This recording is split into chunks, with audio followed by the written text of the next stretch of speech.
vamos a iniciar la última ponencia, si les parece. Vamos muy bien de hora, casi justos, casi. 1 hora de retraso más o menos, es lo normal en estos casos. De ahí que el debate se haya suspendido, que lo sepan, en parte. Vamos bien de tiempo. Bien, ¿ya está listo? Respondo rápidamente por alusiones, porque creo que ya se ha comentado cuál es el papel de la universidad. Y dos reflexiones para compartir con ustedes. La primera cuestión es que la Universidad Estacional, en esta 4ª edición, no es casualidad del título, Según Patrimonio de la Humanidad. Fue consecuencia de una reunión que tuve con el alcalde de entonces, con Quico Fernández, que me dijo que tenía una idea de posicionar a Sagunt como Patrimonio de la Humanidad, y vimos la oportunidad de crear una estacional que tuviese como lema precisamente ese proyecto. La universidad lo que demostraba y demuestra en ese caso es respuesta a una petición concreta y de sumarse a un proyecto concreto de una ciudad, no de un pueblo, de una ciudad valenciana. Y creo que ese es el papel de la universidad, estar a disposición de los 542 ayuntamientos del País Valenciano, de la Comunidad Valenciana. Estamos abiertos a cualquier sugerencia que se haga. La segunda cuestión que quería comentarles, como ha comentado el profesor Adrià Bessó, que por cierto ha faltado un pequeño detalle, y es que después de su magnífica exposición tenía que haberles invitado a conocer nuestro rico patrimonio. Están ustedes invitados a conocer nuestro edificio, las explicaciones que hacen nuestros técnicos, que imparten nuestros técnicos y otro tipo de bienes y patrimonios como ustedes han podido ver, oír. Les decía que la universidad está a su disposición, a la disposición de los ayuntamientos, a través de aquello que sabemos hacer. Y estamos a disposición, insisto. Se aludía la posibilidad de tener la colaboración a través de estudiantes. Existe la puerta para llamar y estamos a la disposición de los ayuntamientos y, por supuesto, de la sociedad civil valenciana. Insisto, estamos a la disposición. No es casualidad que en los últimos años se hayan firmado 83 convenios marco con ayuntamientos valencianos. Sumen ustedes. La predisposición existe, la actitud existe y simplemente es pues que presenten, quien tenga la competencia correspondiente, que presenten los proyectos o el proyecto correspondiente para que nosotros podamos pues, apoyar, ayudar, echar una mano, que para eso somos una universidad pública, al servicio de la sociedad valenciana, a la que nos debemos, no hay ninguna duda. Bien, lanzamos con la tercera ponencia, si les parece, la tercera ponencia de esta temática, la 4ª de esta tarde, un cierto maratón, sin descanso además. Y en este caso tenemos una joven investigadora, una brillante, la tuve de estudiantes en el máster de Patrimonio Cultural, brillante, insisto, Mar Gaitán, y que va a plantear una faceta más, una visión más en ese proceso de identificación de claves de la gestión del patrimonio cultural, que de eso se trata, de ver claves, no todas, faltaría más, pero sí algunas. Hemos visto clave territorial, clave desde el punto de vista de la conservación, de la gestión, y al hablar de la gestión del patrimonio de la Universidad de Valencia, tengan ustedes en cuenta que no se pretendía decir lo buenos que somos, sino el modelo que se puede seguir, de eso se trataba, de un patrimonio muy importante que tenemos en nuestros campus y en nuestra sede central, en la NAU. Pues bien, la tercera ponencia, diseñada también por la profesora Esther Alba, obedece a otra visión, la visión más institucional. De hecho, el título de la conferencia que va a impartir Mar Gaitán, así lo es, así lo recoge. Análisis valorativo de los modelos de gestión de patrimonio en la UNESCO. Es decir, la visión institucional de qué hacer cuando hablamos de la gestión del patrimonio. Mar Gaitán, de forma muy breve, les diré que es historia del arte, máster en patrimonio cultural, es doctoranda en historia del arte por la Universidad de Valencia, miembro de ICOM, especialista en gestión y conservación del patrimonio cultural. Ha trabajado como difusora cultural en varios organismos internacionales, como el Centro Internacional de Estudios para la Conservación, también la restauración de bienes culturales, o la Coordinación Nacional de Conservación del Patrimonio Cultural, INA.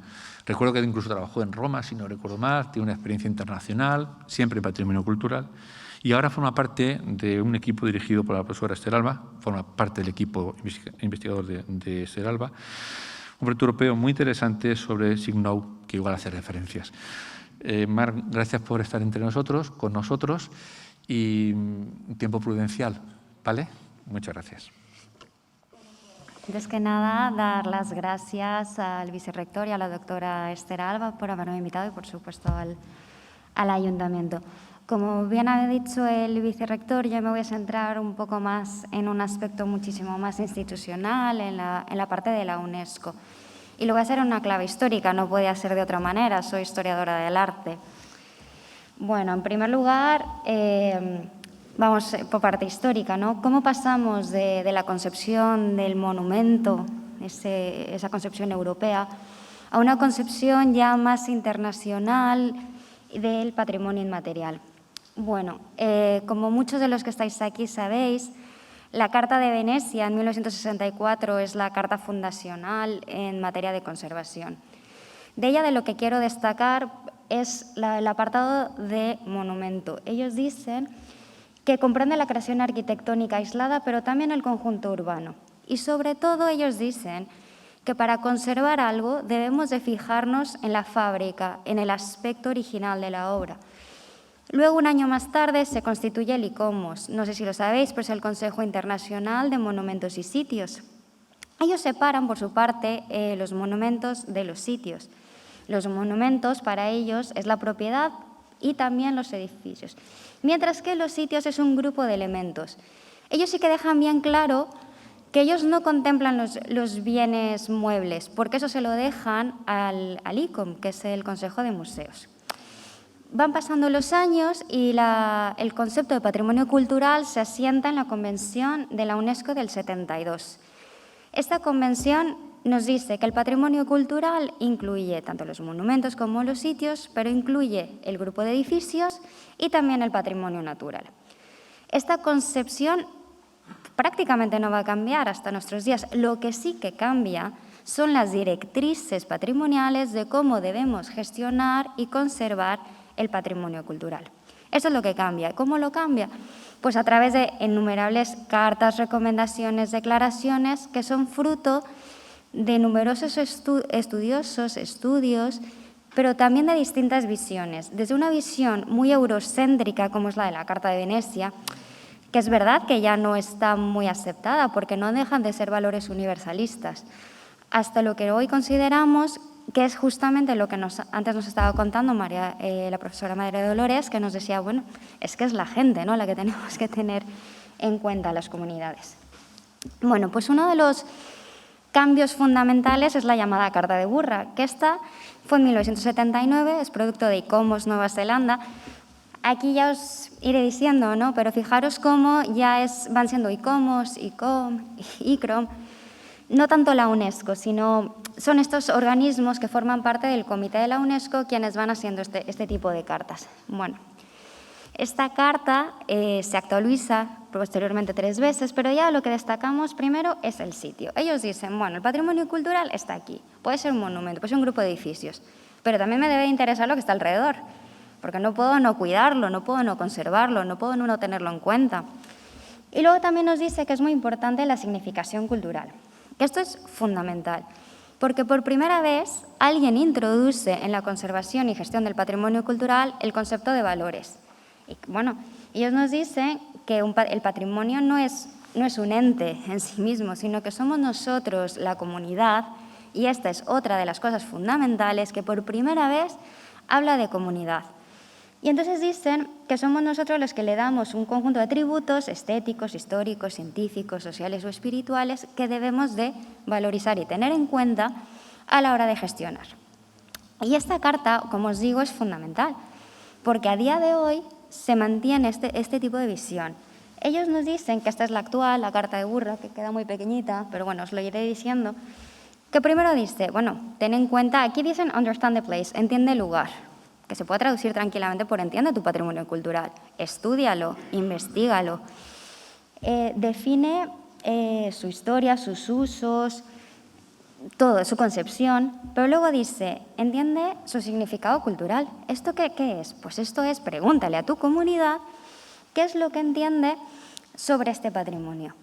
Entonces, ellos lo que buscan es que la comunidad no sea ese ente abstracto que está por ahí, sino que realmente toquemos la puerta y veamos qué valores le atribuimos al patrimonio. Una vez hayamos entendido esto, nos dice, bueno, identifica los factores que pueden afectar este patrimonio. En resumidísimas cuentas, sería hacer un análisis DAFO. Es dime qué debilidades, amenazas, oportunidades y fortalezas puedes tener alrededor de este patrimonio cultural. Cuando ya tienes esto, ya puedes desarrollar una política y ya puedes desarrollar un plan de gestión. Evidentemente, luego ya lo implementas, pero ellos nos dicen, oye, ya lo implementas y te vas. No, por supuesto que no. Tú tienes este plan, pero tienes que revisarlo constantemente, porque a lo mejor lo que tú has implementado en 5 años ya no te sirve y lo tienes que estar evaluando constantemente. Entonces, por eso es tan importante esta carta, porque esto se puede traducir tranquilamente a día de hoy. Bueno, pues son otras cartas, porque por cuestión de tiempo, además que ya es un poco tarde, no podemos enumerarlas todas. Pero sí que os destaco esta, pues bueno, la de Washington, ¿por qué? Porque habla de los centros históricos de la ciudad, porque nos dice que ya no, un poco refiriéndose a la anterior, ¿no? Ya no solo es este edificio, sino que son todos los edificios alrededor, que todos aquellos me pueden dar algo, me pueden decir algo y que son merecedores de ser conservados. Y luego está la Carta para Conservación de Lugares con Valor de Patrimonio Cultural, que anda casi en los nombres largos, es de ICOMOS Nueva Zelanda. Que ellos, de aquí lo que destaca es el patrimonio indígena, porque ya empiezan a introducir otro tipo de valores y otro tipo de concepciones y de comunidades. Porque claro, pensar que muchos de estos grandes centros culturales que se dedican a la conservación están en Europa y tenían ese pensamiento todavía muy eurocéntrico, ¿no? Y no tenían esta percepción de otro tipo de comunidades y que son estos otros centros los que los van sacando a colación hasta que llegamos al patrimonio inmaterial, que bueno, que como bien sabéis, pues son los usos, representaciones, expresiones, conocimientos y técnicas que son inherentes a las comunidades y que deben de ser reconocidos. Es aquello que no podemos tocar, que puede ser la música, son las fallas, por ejemplo, puede ser la comida, es la danza, pero no están disociados del patrimonio material. En realidad deberíamos de estar hablando de un patrimonio integral, no van separados. Bueno, entonces ya con estas ideas llegamos un poco a lo que es la UNESCO y cómo entiende la UNESCO el patrimonio cultural. Esto rápidamente os lo digo, bueno, como bien sabéis, pues ellos distinguen entre bienes naturales y bienes culturales. Si un bien cultural o un bien natural tiene un criterio de uno o de otros lados, se convierte en un bien mixto. Y también están los paisajes culturales, que en muchos casos, por ejemplo, es el patrimonio industrial. Un bien mixto, por ejemplo, son las pirámides en Calakmul, las pirámides mayas. ¿Por qué? Porque tienen una gran selva que es merecedora de ser protegida, pero también las pirámides que están incluidas. ¿Quiénes son las personas? Bueno, como os he dicho antes, la concepción del patrimonio, lo que ellos dicen en la Convención sigue diciendo lo mismo que en el 72. ¿Qué es lo que sí que ha cambiado? Pues son estas justamente, las directrices. Estas son las que han evolucionado.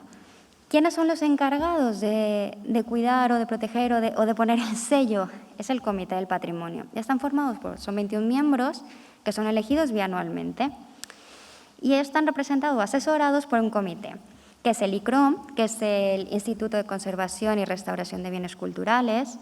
Este sí que es un organismo intergubernamental. Ellos están formados, son 136, 138 países. España está dentro de ellos. Pagamos una cuota y ellos se encargan de ayudarnos a proteger nuestro patrimonio con ciertas limitaciones, evidentemente, porque es un organismo internacional. ICOMOS, ellos sí que son internacionales, pero no intergubernamentales. Son miembros individuales que sí que es verdad que luego están formados por países. Pues tenemos ICOMOS España, ICOMOS Nueva Zelanda, ICOMOS Estados Unidos y otros tantos. Y UCN, que ellos son los que se dedican a la conservación del patrimonio natural. ¿Por qué es importante tenerlos en cuenta? porque en realidad son ellos quienes deciden prácticamente quién entra y quién no entra a la lista de patrimonio. De hecho, se reúnen en Roma unos 2-3 meses antes del Comité de la Humanidad Mundial, sacan los expedientes y empiezan uno a uno, pum, pum, pues este sí, este no, o este que estaba de hace 2 años, yo creo que tenía que ir a la lista roja. Entonces, por eso es muy importante a veces tener en cuenta cuáles son los lineamientos, por dónde van ellos, porque ellos nos pueden dar las pistas de cómo debemos de conservar, gestionar y qué es lo que se busca ahora, cómo ha ido cambiando, cómo ha ido evolucionando. Por eso es tan importante tenerlos en cuenta. Bueno, pues para inscribir un bien en la lista debemos de reunir estas condiciones, pues cumplir con uno o varios criterios del patrimonio mundial, reunir condiciones de autenticidad e integridad y cumplir los requisitos de protección y gestión. Pero que es un valor universal excepcional. Bueno, aquí lo tenéis.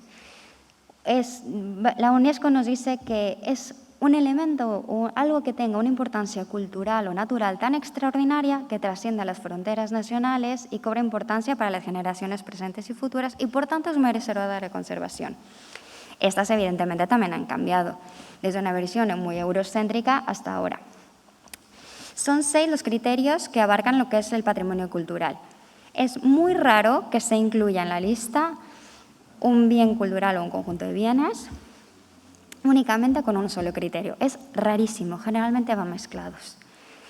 Si es un único criterio, generalmente es el número 1, que es cuando se considera una obra maestra. Y ya os digo que, vamos, es prácticamente imposible. Y generalmente los hicieron, sobre todo en el 72 o los primeros años de la Convención, cuando todavía teníamos esta visión del patrimonio, del gran monumento, del genio creador.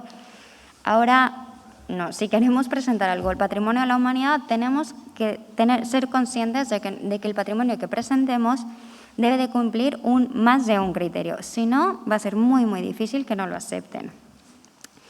Aquí he puesto, que, como os he dicho antes, debe de cumplir la autenticidad.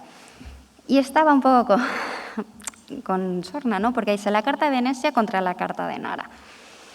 Y pongo interrogantes, porque yo creo que en realidad no están enfrentadas. Yo creo que en realidad son producto de la propia evolución humana y de la propia interacción que hemos tenido entre Oriente y Occidente. Por eso estas dos fotos.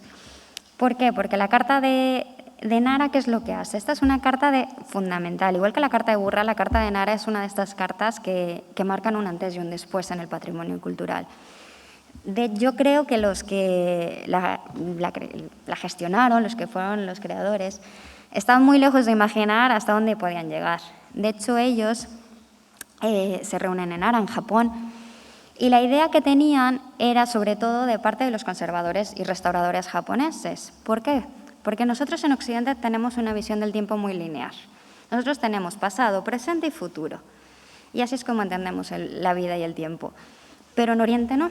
En Oriente todo renace, es un tiempo cíclico. Nivan Pimplani es un conservador de la India y él dice que no podemos mirar la conservación con ojos occidentales. Es muy llamativo esto.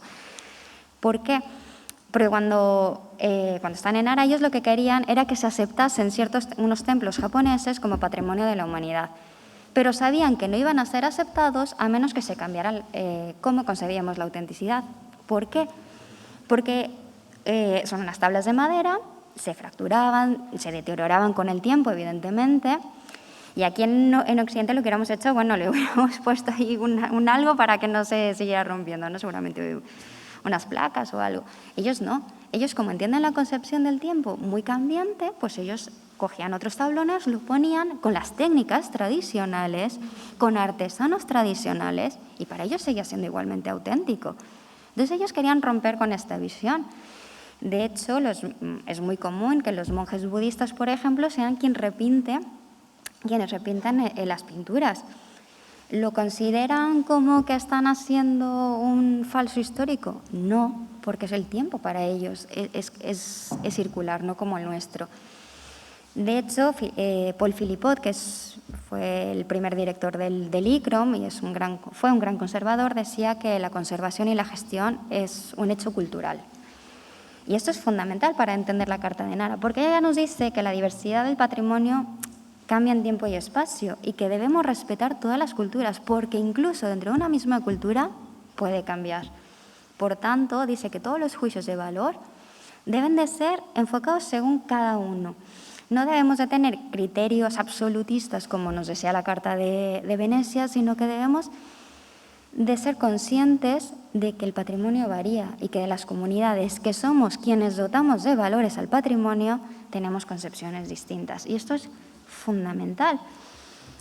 De hecho, fue tan fundamental que hay otras cartas que siguen este espíritu, que es la Declaración de San Antonio. Y esta es llamativa, o es importante, porque ya está en América. Y ahí se reunieron no solamente los estadounidenses, sino también la América Latina. Y ellos dicen que, bueno, que vale, que está muy bien, que digamos que varía la autenticidad. Pero, hombre, vamos a ponerle unos indicadores, vamos a hacerlo de una manera más metodológica. La Carta de Riga es otra que bebe de este espíritu. Y esta, de hecho, fijaros, quienes convocan a los especialistas es el ICROM. Luego la UNESCO se mete, pero en realidad fue ICROM quien los convoca. Y en Riga lo hacen este convenio porque dicen, se dan cuenta que cuando la URSS se fractura, hay estas pequeñas nuevas naciones están reconstruyendo ese pasado que fue destruido. Entonces, claro, ahí tenían que ver hasta qué punto se aceptaba o no se aceptaban estas nuevas reconstrucciones históricas. Entonces, y luego, bueno, aquí en Europa, la Convención de Faro, que lo que nos dice que la comunidad son personas, somos nosotros los que creamos el patrimonio. Por eso son tan importantes estas cartas, que es ahora lo que se está llevando. Entonces, lo que os vengo a decir es que la autenticidad no requiere que un bien cultural se congele en el tiempo, acepta que los valores son cambiantes. La autenticidad se relaciona con la idea de continuidad y son las fuentes de información los que cambian de una a otra, pero son las que le van a dar el valor de autenticidad. Yo aquí en las imágenes os pongo el Camino de Santiago, es patrimonio de la humanidad. ¿Es el mismo Camino de Santiago de la Edad Media? Por supuesto que no. Ha cambiado, el refugio no es el mismo. Las iglesias han cambiado, se han modificado con el tiempo, pero sigue teniendo ese valor y esa autenticidad, porque somos nosotros los que se la estamos dando. El otro apartado que os decía, que para que un bien se considere digno de ser patrimonio de la humanidad, es que tenga integridad. Integridad se refiere a que todos sus elementos tengan un carácter unitario. Y la dividen en tres apartados: la integridad visual, que es que estéticamente esté bien; sociofuncional, es decir, qué funciones ha tenido a lo largo del tiempo; y la integridad física. Con la integridad son un poquito más ligeros. Ellos te dicen, bueno, puedo aceptar que tu integridad física no esté del todo bien, siempre y cuando me digas que la sociofuncional y la visual estén bien. Y yo te voy a recomendar que, por favor, en el futuro intentes restaurarlo, intentes conservarlo en la medida de lo posible. Para mí, yo creo que es mucho más interesante el término autenticidad que integridad, porque esta sí que nos recuerda un poquito más a la Carta de Venecia, ¿no? a la conservación de la fábrica en sí. Entonces, como os he ido diciendo, como podéis haber podido comprobar, hay dos enfoques de conservación. Uno, que es muy tradicional, que nos dice que sigamos la Carta de la Doctrina de Venecia, que mantengamos la fábrica de los monumentos. Esta ya en realidad no se debería de llevar a cabo, pero sigue existiendo, es uno de los enfoques de gestión patrimonial, se puede llevar a cabo y no es mala, pero para mí no es del todo adecuada. Y hay otra que está basada en una escala de valores que depende de la evaluación de un sitio y los valores atribuidos al grupo de interés. Ojo, que no quiere decir que una esté en contra de otra, por eso antes al principio os ponía una contra otra y unos interrogantes. En realidad no están encontradas, no están enfrentadas, pero sí que deben de ser complementarias, porque tú no puedes mantener un edificio simplemente porque te gusta y quieres mantener la fábrica y olvidándote de lo demás, olvidándote de su entorno, olvidándote de desarrollo sostenible, olvidándote de la comunidad. Eso tú no lo puedes hacer. Entonces, en suma, yo os tengo que decir que la toma de decisión y conservación debe tener en cuenta los valores.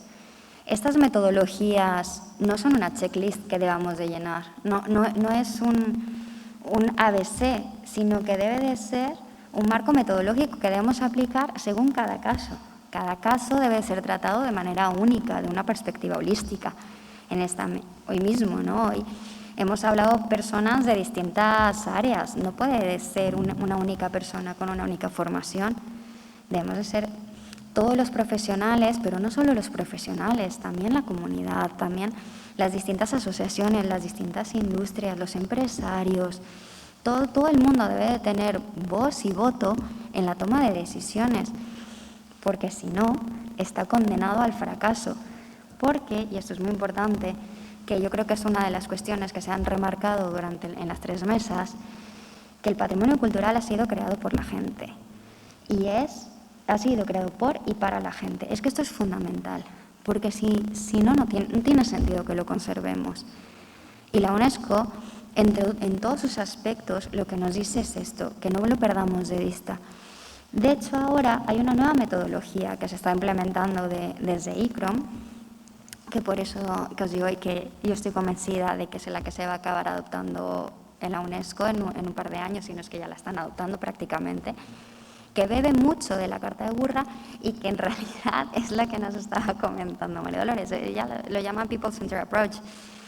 Es un enfoque basado en las personas y es lo que ellos llaman es Living Heritage. Traducido sería patrimonio vivo, un patrimonio viviente. ¿Esto qué quiere decir? Que nosotros debemos, y nosotros lo hablo como comunidad, debemos de ser capaces de tomar decisiones. No de una manera falsa, superficial, sino realmente preguntándonos qué es lo que queremos, cómo lo queremos conservar, qué ideas tenemos. Y esa es la metodología que se está proponiendo. Que no quiere decir que esté encontrada a la de conservar el monumento de una manera muy tradicional, que también evidentemente no podemos dejar de conservarlo, pero sí que debemos de tener en cuenta la comunidad. De esta manera se cumplirían todos los objetivos, se tendrían en cuenta los distintos criterios patrimoniales y sobre todo se complementaría la autenticidad y la integridad. Por eso os decía en un principio que no es tanto una visión de Europa o de Occidente contra Oriente, sino que hoy en día lo que pretendemos es unificar estas visiones para poderlas aplicar al patrimonio cultural. Y yo creo que con esto he sido bastante rápida y yo creo que si alguien tiene alguna duda, pues es el momento. Y así ya nos vamos.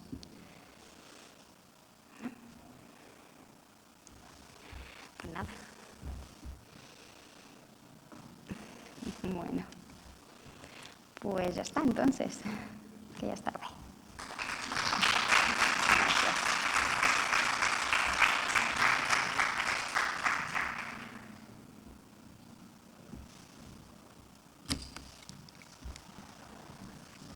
Muchas gracias, Mar.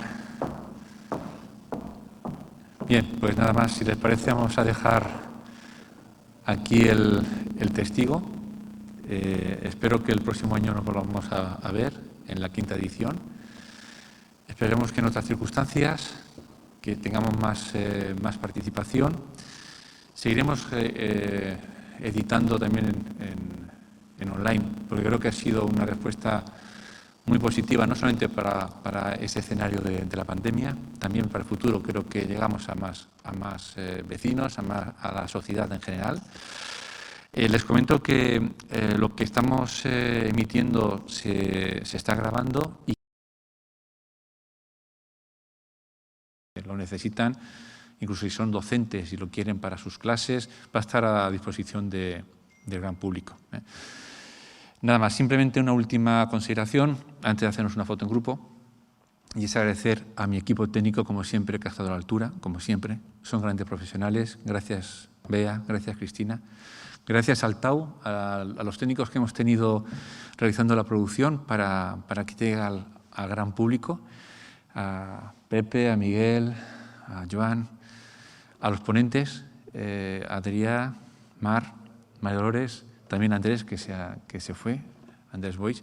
Y nada más, muchas gracias por su asistencia y, como siempre, la Universidad Pública a su disposición. Muchas gracias.